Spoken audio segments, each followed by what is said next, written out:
नमस्कार मंडळी, तर आज आपण बनवणार आहोत पावभाजी।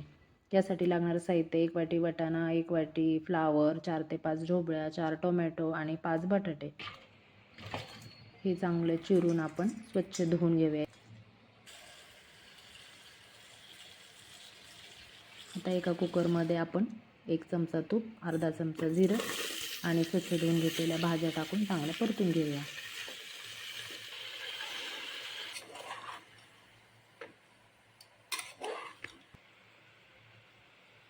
आता हे 3 टोमॅटो मी अर्धे भाग करून पलटी मारून ठेवले आहेत। 1 तांब्याभर पाणी टाकायचं आणि कुकरला झाकण लावून 2-3 शिट्ट्या मारून घ्यायच्या। हे पहा, अशा प्रकारे आपली भाजी छानशी शिजलेली आहे। आता ही शिजलेली भाजी आपण पुरणाच्या चाळीमध्ये मॅश करून घेऊया।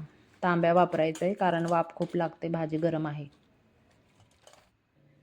हे बघा, अशा प्रकारे आता 4 कांदे घेतलेत आपण आणि ते असे बारीक चिरून घ्यायचे।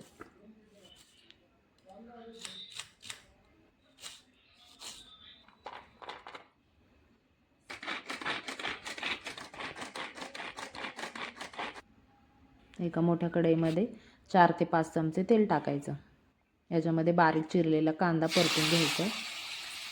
हिरवे वाटाणे पण टाकायचे थोडे आणि आलं लसूण पेस्ट 1 चमचा टाकायचा। 2 बारीक चिरलेले टोमॅटो पण टाकणार आहे।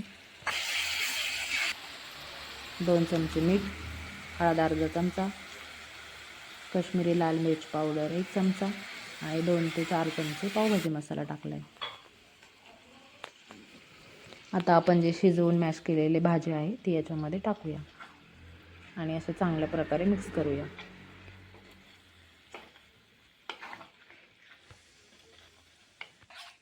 हे पहा, अशा प्रकारे भाजी चांगली मिक्स करून घ्यायची आणि 1 पेलाभर पाणी टाकले मी याच्यामध्ये, कारण नंतर भाजी खूप घट्ट होते थंड झाल्यावर। 5 ते 10 मिनिटं बारीक आचेवर चांगली शिजू द्यायची आणि 2 चमचे साजूक तूप टाकले। आता याच्यामध्ये बारीक चिरलेली कोथिंबीरही टाकूया। हे बघा, अशा प्रकारे आपली पावभाजी छानशी तयार झालेली आहे। अशाच नवनवीन व्हिडिओसाठी माझ्या ऑलराऊंडर वंदना या चॅनलला लाईक करा, शेअर करा, सबस्क्राईब करा। भेटूया पुढील व्हिडिओमध्ये। धन्यवाद।